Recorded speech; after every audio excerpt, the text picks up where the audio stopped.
What is the zone? What is the zone? What is the zone? What is the zone? Does the zone even exist? Can you please shut up? Okay. You know what? I'm coming back there. No! Not again! I'm so sorry you guys had to see that. Let's just get right back to the video. Steve Coulter's research says the flow is a state of balance between stress and boredom. To feel inspired, not overwhelmed. It is an optimal state of consciousness that allows one to perform their best and their brains to process more information deeply per second. There are a couple ways to achieve this state of mind, such as taking physical or emotional risk in the event one's experience has high stakes and consequences. It would increase one's likelihood of achieving the flow. The atmosphere around a person can trigger the flow. Coulter says something new, unpredictable, and complex will be able to get on there. Pay attention to all sensory streams: listening, looking, smelling, tasting, and touching. From our research, we found out there are about 4 different types of zones. These 4 states of the zone make up all parts of your brain. They all share one thing in common, and that is a state of alertness. It improves one's cognitive functionality, and it is similar to a runner's high.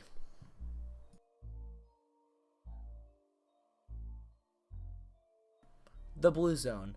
It is used to describe a state of alertness when one is feeling things such as sadness, tiredness, sickness, or boredom.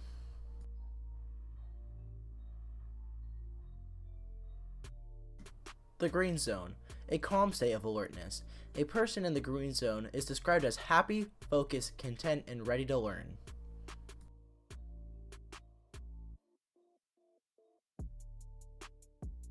The red zone, otherwise known as the fight or flight zone, an explosive state of intense emotion, and there is an elated experience of anger, rage, or terror.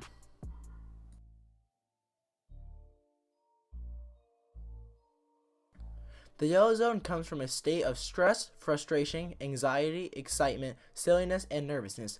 There is a heightened state of alertness and elevated emotions. Of all of these zones, we'll be focusing more on the green zone as well as partially the yellow zone. Now that we are all aware of the 4 types of zones, let's get into our experiment.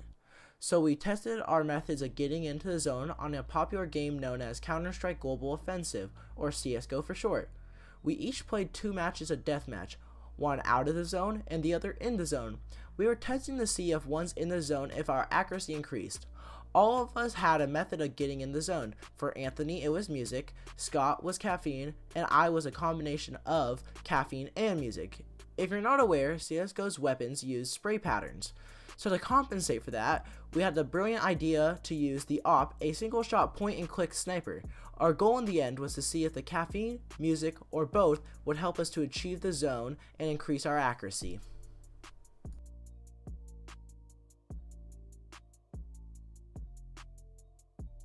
Originally on my controlled run, it took about 5 minutes or so to get into the zone. Before I attempted my second attempt, I took a nap and then listened to music for about 3 to 5 minutes. After the first several kills into the match, I quickly got into the zone. My ability to kill raised dramatically. I was able to move around quickly. I felt really comfortable to play. Aiming at my targets became easier, and I felt more relaxed. One way I knew I was in the zone was when I totally forgot that I was at Adrian's house. It was only after I finished the game that reality came back. My eye coordination became better, and I was able to look back and forth between the screen and map with ease.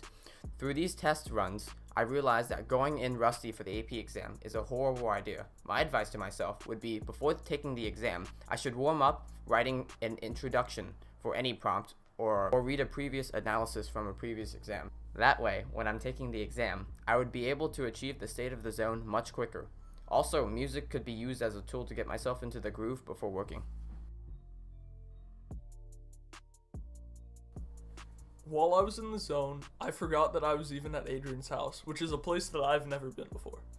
While I was playing, I forgot about my soreness from baseball and water polo. I didn't have any worries about even playing the game. I haven't played much keyboard and mouse games, but at one point I felt like I was playing fluidly, just as if I had been playing for years. The zone helped me focus and just enhance my accuracy overall, And for me, it was easy to get into the zone because the caffeine only took about 10 minutes to kick in. After about a minute into the game, everything felt like it slowed down and my aim was just way better overall. And I think this can help me with the AP test because when I decide to study, I can get into the zone so that whatever I decide to study, it'll take me less time and I can do a lot more in a little amount of time. I can also get into the zone before the test so that I can do everything faster and hopefully enhance my memory on what I was doing.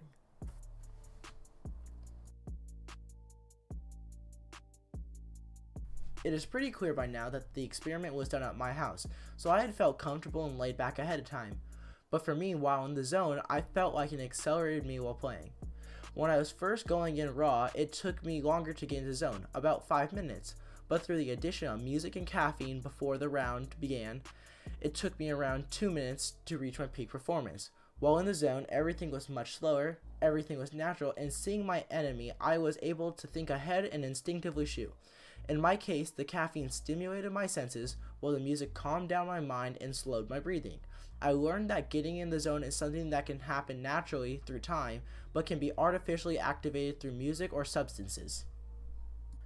I believe that these methods could help me get into the zone by using music such as All set. to assist me into getting into the zone before studying, and the caffeine could help me get into the zone before the actual AP test.